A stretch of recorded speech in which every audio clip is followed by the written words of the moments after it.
जोरात बोल राजू पटवा हाँ ये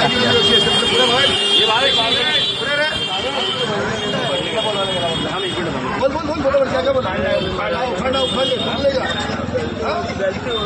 गलती हो गई आपने तो भाई साहब आवाज आवाज मगा व्हिडिओ मध्ये कसा आवाज व्हिडिओ मध्ये कसा आवाज त्या दिवशी कसा आवाज इथे बोल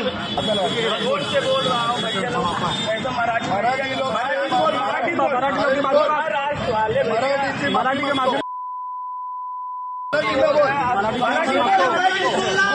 मराठी माणसाची बाजू बघतो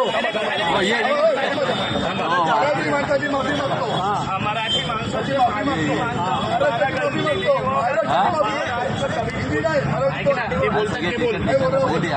मराठी माणसाची माफी मागतो महाराष्ट्राची माफी मागतो मी छत्रपती शिवाजी महाराजांची माफी मागतो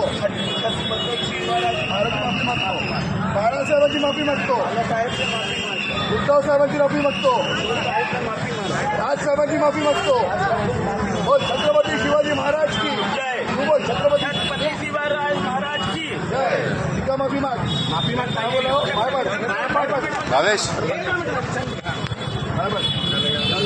अभी एक बात ध्यान में रखिएगा अभी ध्यान में रखिएगा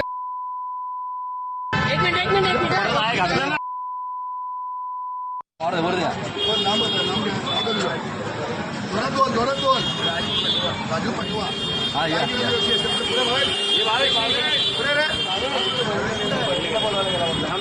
बोल बोल बोल बोल क्या क्या बोल उखाड़ा उखाड़ ले सुन लेगा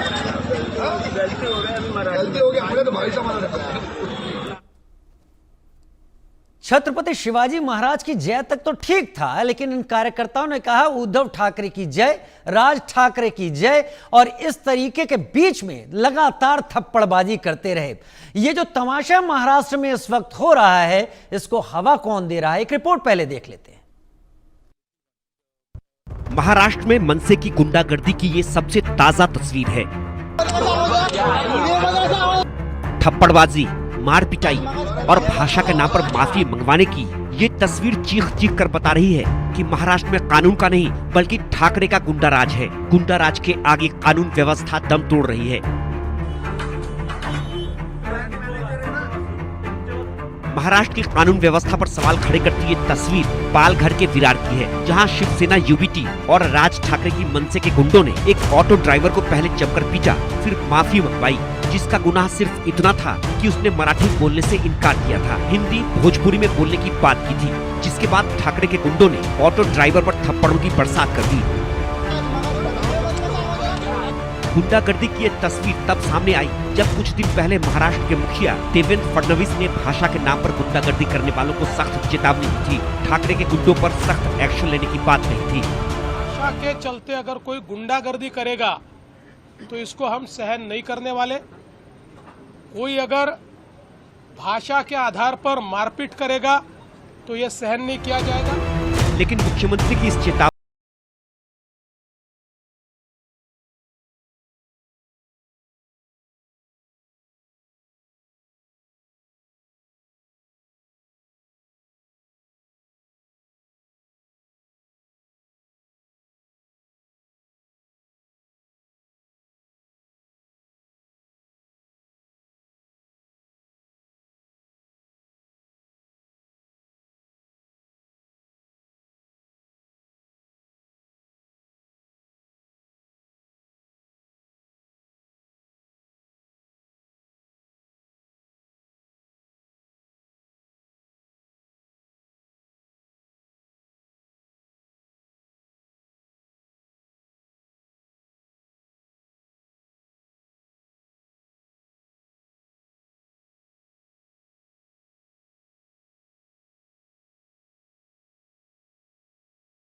से मारपीट की थी। बहस दुकानदार के मराठी ना बोलने पर हुई थी।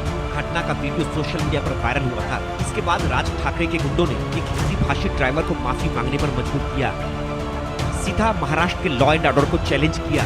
मराठी की आड़ लेकर जताने बताने की कोशिश की महाराष्ट्र में हमारा ही राज चलेगा। इक्का दुक्का घटनाओं को भारतीय जनता पार्टी सामने खींच कर लाती है और ये दिखाना चाहती है कि ये जो ठाकरे बंधु हैं या शिवसेना है या मनसे हैं, ये हिंदी भाषी के विरोधी हैं। कतई ऐसा नहीं। आपने देखा होगा, हमेशा शिवसेना ने तो बाला साहब ठाकरे जी ने हमेशा कहा कि हम जात पात धर्म नहीं मानते, बल्कि राज्यसभा भी भेजते हैं हिंदी भाषियों को। तो कहां से हम हिंदी भाषी के विरोधी हैं? ठाकरे के सैनिक दावा कर रहे हैं कि वो हिंदी के खिलाफ नहीं है, हिंदी बोलने वालों से उनकी कोई लड़ाई नहीं है। लेकिन सवाल है कि अगर ऐसा नहीं है तो लोगों को महाराष्ट्र में मराठी बोलने के लिए मजबूर क्यों किया जा रहा है? हिंदी बोलने पर लोगों को क्यों पीटा जा रहा है? इस तरह की गंदी राजनीति कर रहे हैं कि देश के अन्य भाग से आने वाले हिंदी भाषियों पे ये हमला कर रहे हैं। तो मैं पूरे देश से ये कहता हूं कि इनका विरोध करो, क्योंकि ये गलत हो रहा है।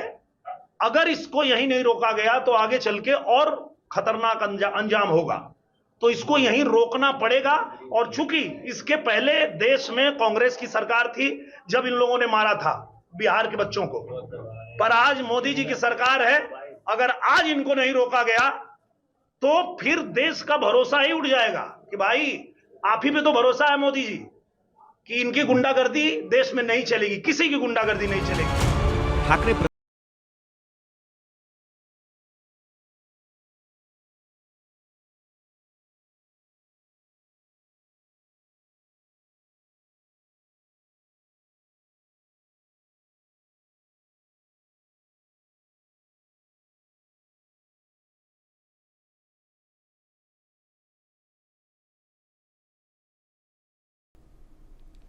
इसी पर चर्चा हम करने जा